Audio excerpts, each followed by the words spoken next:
Waalaikumsalam. Ya, terima kasih Buya. Nah, Buya, saya setuju sekali bahwa yang hilang di dalam kesadaran beragama itu adalah menghening atau masuk ke dalam diri, Buya.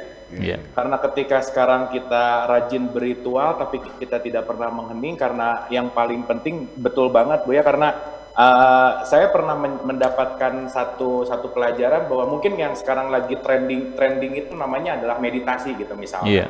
Padahal ini juga udah lama ada gitu, dan kalau kita sama-sama pahami bahwa seorang Nabi Muhammad mendapatkan wahyu itu tidak di pasar tapi di Gua Hiro gitu. Betul. Artinya Nabi Muhammad mendapatkan wahyu, mendapatkan kesadaran itu di dalam keheningan, di suasana yang tenang, dan itu dari pandangan saya sebagai orang yang baru belajar adalah setiap manusia itu memerlukan me time atau waktu untuk ke dalam yang uzlah itu tadi gitu lah. Betul, Buya. betul. Tapi lagi-lagi Buya, mohon maaf juga, saya kadang-kadang juga agak sedikit dikomentarin sama teman-teman bahwa di Islam tuh nggak ada meditasi gitu. Di Islam itu nggak ada untuk menghening gitu lah. Itulah. Jadi Buya, terima kasih, saya jadi merasa punya teman nih kalau Buya gitu ya. Yang akhirnya juga saya bisa mendapatkan kesadaran bahwa bagaimana kita akan bisa menemukan inti kemutmainahan diri ketika kita hanya sibuk membunyikan nama Tuhan tapi tidak merasakan Tuhan di dalam, tidak merasakan Allah di dalam, bahwa dalam meditasi, dalam uzlah, dalam tahanus, justru kita akan menemukan ruang hening, ruang di mana kita benar-benar bisa bermesraan dengan Allah. Terima kasih Buya. Iya. Ya, saya Yaudah, komentar ditanggapi, lagi. Buya, silakan. Enggak, saya mah bukan mengurai tapi hanya footnote aja gitu. Catatan kaki di bawah. Artinya begini, bahwa ketika kita berdialog dengan orang lain, memang ada menambahkan kecerdasan kita. Memang kita dapat informasi, tetapi tidak seberapa bila dibandingkan ketika kita berdialog dengan diri kita sendiri. Nah, itu artinya 1:100 lah.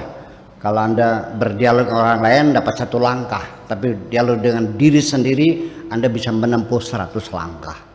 Nah, kapan berdialog? Ya ketika meditasi, ketika beruzlah, ketika berkhalwat, ketika menyendiri. Orang itu tidak pernah berhenti berbicara, tidak pernah berhenti berdialog. Ketika ada teman, berdialog dengan teman. Ketika tidak ada, ya berdialog dengan sendirinya. Nah, ketika kita berdialog dengan sendirinya, itu terjadi sehari-hari. Ketika di WC sedang buang hajat, kita berdialog dengan sendiri. Tapi dialognya tidak berkualitas. Nah, tapi kalau kita sengaja kita bangun itu tempatnya yang sunyi, ya kemudian juga ada auratnya, barangkali ada zikir tertentu yang kita di menghadap kiblat, kita ambil air wudhu, kita kondisikan, maka di situ terjadi dialog yang sangat berkualitas dengan diri kita sendiri. Nah, itu makanya dari Siddhartha Gautama ya berdialog dengan diri sendiri di hutan, Nabi Muhammad ya berdialog dengan diri sendiri dengan dirinya sendiri. Nah, disitulah nanti ketika intuisi itu datang, atau katakanlah wahyu atau intuisi atau apa lagi ya, wangsit ya, ilham, sejenisnya lah. Nah, itu datangnya itu sebetulnya bukan di otak sadar kita, di otak bawah sadar kita sebetulnya. Karena otak sadar kita tidak mampu menerima intuisi itu. Intuisi itu hanya masuknya di otak bawah sadar kita. Nah, itulah makanya jadi kemudian apa lagi ya? Oh ya, ini habis ini selesai ya. Iya. Nah, oke, sebagai closing statement tentang ini. Nah, makanya di situ diperlukan ada dinamika yang berbeda ya. Pertama kita jangan hanya bertahan, hanya defensif, tapi juga berani ofensif. Kita serang aja. Daripada kita menunggu orang menyerang, kita lupakan aja dulu. Ya, ini kan seperti otaknya badan intelijen. Kita lupakan aja dulu gitu. Jadi kita jangan menunggu kondisi yang nantinya sulit kita atasi, masih mending kita kondisikan sekarang. Sehingga nanti penyelesaiannya sudah ada di tangan kita sendiri.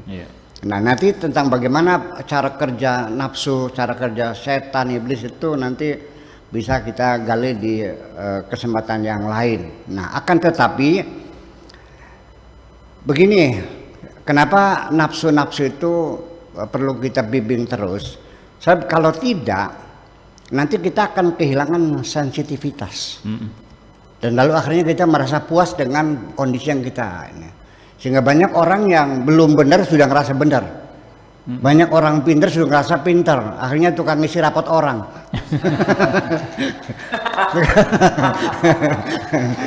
Iya, salah, murtad, kafir, syirik, kafir segala macam itu kan seperti itu. Nah itu, makanya, nah hanya bedanya kalau dalam nafsu namanya sebutnya dengan bersahabat.